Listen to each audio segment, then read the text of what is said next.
মছজিদৰ সন্মুখত গৈ পিনে চিঞৰ বাখৰ কৰে, ডিজে বজাই থাকে, তেওঁলোকে হোলী খেলি থাকে, ইটো কৰি থাকে, সিটো কৰি থাকে, আৰু যাৰ কাৰণে পবিত্ৰ মছজিদখনো তিৰফলৰে ঢাকি দিবলগীয়া হয়। কিন্তু ভাৰতবৰ্ষৰ মুছলমানসকলে কেতিয়াও হিংসা নিবিচাৰে, ভাৰতবৰ্ষৰ মুছলমানসকলে কেতিয়াও উগ্ৰ হ'ব নিবিচাৰে, আৰু তাৰেই উদাহৰণ এইটো ভিডিঅ' আপোনালোকে চাওক। हजारों की भीड़ है, देख रहे हैं, हजारों गाड़ियां हैं, लोग नजर आ रहे हैं आपको। ये লাখ লাখ মানুহ একত্ৰিত হৈ ওয়াকাব বিলৰ বিৰুদ্ধে প্ৰতিবাদ কৰিবলৈ আহিছে।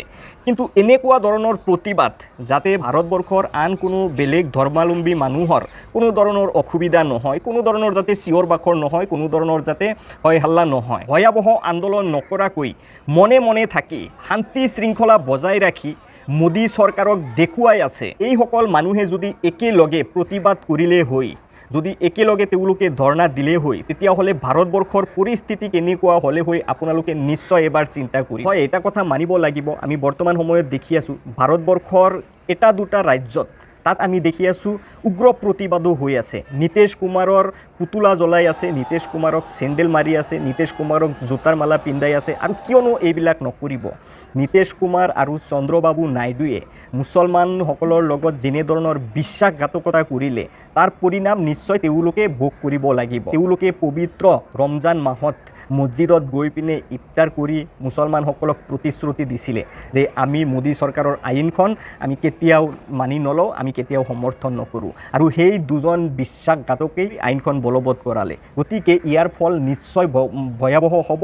নীতিশ আৰু নাইডুৱে এতিয়াৰ পৰা উল্টা দিন গুণা আৰম্ভ কৰে। দুৰ্ভাগ্যবশতঃ আমি দেখি আছোঁ আমাৰ ভাৰতবৰ্ষৰ একাংশ মুছলমান নেতাই এই ওয়াকফ বিলখন ছাপোৰ্ট কৰি আছে। কাৰণ হ'ল যে আমাৰ মাজতো দুৰ্নীতি আছে, ওয়াকফ বোৰ্ডখনত বহু দুৰ্নীতি চলি আছিলে।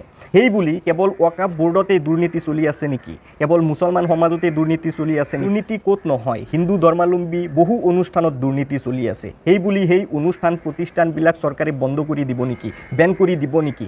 দুৰ্নীতি বন্ধ নকৰি মোদী চৰকাৰে যিটো আইন আনিলে মুছলমানসকলৰ ওপৰত জাপি দিলে, তেনেকুৱা আইন হিন্দুসকলৰ ওপৰত জাপি দিব পাৰিবনে? আচলতে এই আইনখন মোদী চৰকাৰে বলবৎ কৰাৰ একমাত্ৰ কাৰণ হ'ল মুছলমানসকলক কেনেকৈ হেয় প্ৰতিপন্ন কৰা যায়, মুছলমানসকলক কেনেকৈ দুৰ্বল কৰা যায়, মুছলমানসকলক কেনেকৈ অপমানিত কৰা যায়। এয়াই হ'ল মোদী চৰকাৰৰ আচল উদ্দেশ্য। ভাৰতবৰ্ষৰ মুছলমানসকলক যিমানেই নিৰ্যাতন কৰাৰ চেষ্টা নকৰক কিয়, যিমানেই অত্যাচাৰ নকৰক কিয়, যিমানেই হাৰাশাস্তি নকৰক কিয়, তথাপিও ভাৰতবৰ্ষৰ মুছলমানসকল ভাৰতবৰ্ষত শান্তিত থাকিব বিচাৰে, আৰু ভাৰতবৰ্ষৰ ভাৰতীয় হৈ তেওঁলোকে মৃত্যুবৰণ কৰিব বিচাৰে।